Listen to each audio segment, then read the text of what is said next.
Radhe Radhe friends, कैसे हैं आप? कान्हा जी कृपा से सब ठीक होंगे। तो आज हम शेयर करेंगे लड्डू गोपाल की सत्य घटना। वीडियो शुरू करने से पहले हमारे चैनल को सब्सक्राइब करें। वीडियो पसंद आए तो लाइक शेयर अवश्य करें। तो आज की सत्य घटना है, जब दिल्ली की सुनैना जी एक दिन लड्डू गोपाल को शयन कराना भूल गईं तो क्या हुआ उनके साथ। दिल्ली की सुनैना जी कहती हैं कि हमारे घर में हमारी सासू माँ और हमारे 2 बेटे और हमारे पति और लड्डू गोपाल रहते हैं। हमारे छोटे से परिवार में हम बहुत ही खुश रहते हैं। हमारे छोटे से नटखट लड्डू गोपाल आए दिन कोई न कोई लीला दिखाते रहते हैं। लेकिन आज जो लीला मैं इनकी बताने जा रही हूँ वो मेरे जीवन की सबसे बड़ी लीला है। हमारे घर में लड्डू गोपाल की सेवा हम ही करते हैं। जब हम नहीं रहते तब हमारी सासू माँ करती हैं। वैसे तो लड्डू गोपाल की सेवा हमारे घर में हम ही करती हैं। एक दिन हम चारों अपने मायके गए। वहाँ हमारे भैया के बेटे की शादी थी। हमारे घर से हमारा मायका ज़्यादा दूर नहीं है, तो हमने सोचा कि हम जल्दी आ जाएंगे, तो इस वजह से हम अपने लड्डू गोपाल को लेके नहीं गए। जल्दी घर वापस आ गए तो भोग लगाकर उन्हें शयन करा देंगे। हम, हमारे पति और दोनों बेटे साथ में चले गए शादी में। हम अपनी सासू माँ से कह गए कि माँ, दिन में आप लड्डू गोपाल की सारी सेवा कर देना, रात को हम आके भोग लगा के शयन करा देंगे। हमारी सासू माँ बोली, ठीक है, जैसी तुम्हारी मर्जी। हमारे यहाँ का एक नियम है कि हम संध्या आरती करने के बाद शाम को 9 बजे के बाद ही लड्डू गोपाल को शयन कराते हैं। हमारी माँ ने शाम को ही भोग लगाया था। उनको लग रहा था कि मैं वापस आ जाऊंगी और शाम को शयन कराऊंगी, जैसा कि मैंने अपनी सासू माँ से कहा था। लेकिन उस दिन हमें रात को आने में बहुत ही देर हो गई थी। हमारा मन बहुत परेशान हो रहा था कि लड्डू गोपाल को नींद आ रही होगी, लड्डू गोपाल परेशान होंगे, हमें इतना देर हो गई है। तो हमने जल्दी जल्दी अपने पति को खाना और दोनों बच्चों को खाना खिला के जल्दी जल्दी खाना कंप्लीट किया। रात के 12:30 बज चुके थे। सुनैना जी बहुत परेशान थी कि कब मैं घर जाऊंगी और कब लड्डू गोपाल को शयन कराऊंगी। उनका बहुत मन चंचल हो रहा था, परेशान हो रहा था।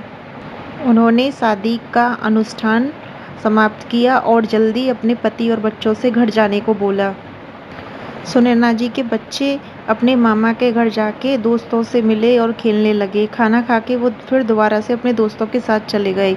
सुनैना जी ने देखा कि बच्चे तो फिर से दोस्तों के साथ चले गए, तो सुनैना जी ने कहा कि चलो बच्चों, अब घर चलो, देर मत करो, घर चलो, लड्डू गोपाल को शयन भी कराना है। लेकिन बच्चों को क्या फिक्र है कि घर जाना है या लड्डू गोपाल को शयन कराना है। जब बच्चों ने सुनैना जी की बात नहीं मानी तो सुनैना जी बोली, ठीक है, तुम यहीं पर रहो, मैं घर जा रही हूँ।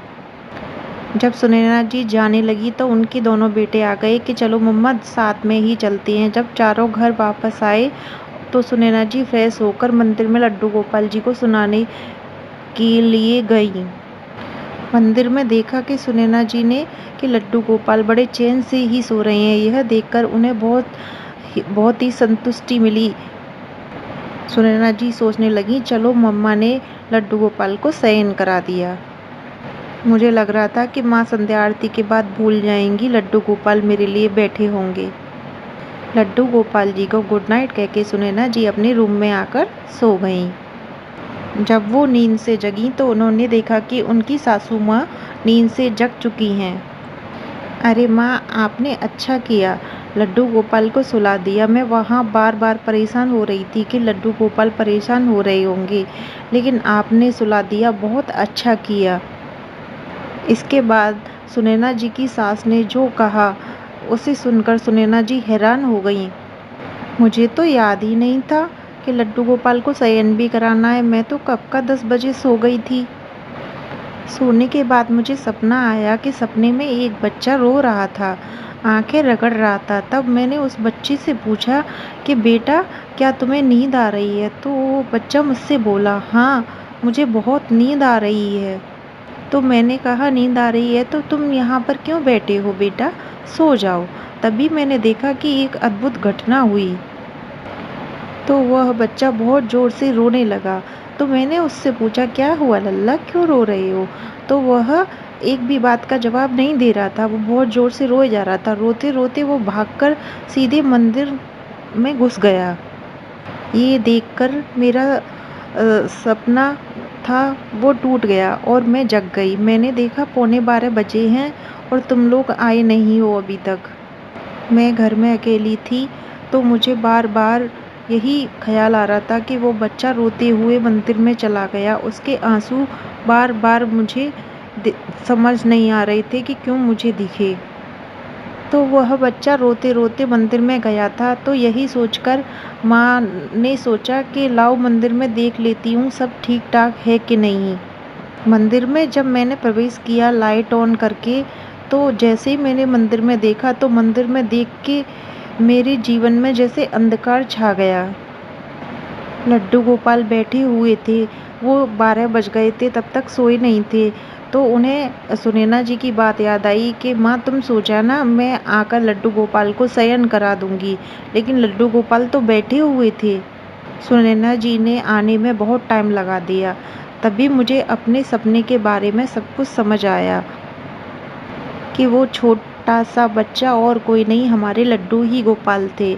उनको बहुत नींद आ रही थी, जिसकी वजह से वो अपनी आंखें मीट रहे थे और उस नींद आने की वजह से ही वो रो रहे थे। यह सोचकर मुझे बहुत दुख हुआ कि लड्डू गोपाल जग रहे हैं, रो रहे थे और मैं कितना निश्चिंत होकर सो रही थी। मुझसे बहुत बड़ा पाप हो गया। इसके बाद मैंने दोबारा से कपड़े बदले और उसके बाद भोग लगाया। भोग लगाने के बाद मैंने लड्डू गोपाल को शयन में सुला दिया। उसके बाद मुझे मन ही मन में बहुत दुख हो रहा था कि लड्डू गोपाल बैठे हुए थे, मैं निश्चिंत सो रही थी। लड्डू गोपाल को सुलाने के लिए जो मुझसे भूल हुई, उसके लिए स्वयं लड्डू गोपाल ने मुझे आकर सपने से जगा दिया। यह सुनकर सुनैना जी की दोनों आँखों से आंसू बह रहे थे। सुनैना जी ने लड्डू गोपाल से मन ही मन बहुत माफ़ी मांगी और कहा, अब से मैं आपका बहुत ध्यान रखूँगी, ख्याल रखूँगी, कभी ऐसी भूल नहीं होगी, मुझे माफ़ कर दो। तो ये लड्डू गोपाल की लीला आपको कैसी लगी? लीला क्या सच्ची बात है ये? तो आपको कैसी लगी ये कमेंट बॉक्स में ज़रूर बताएं। वीडियो पसंद आए तो लाइक शेयर अवश्य करें। राधे राधे।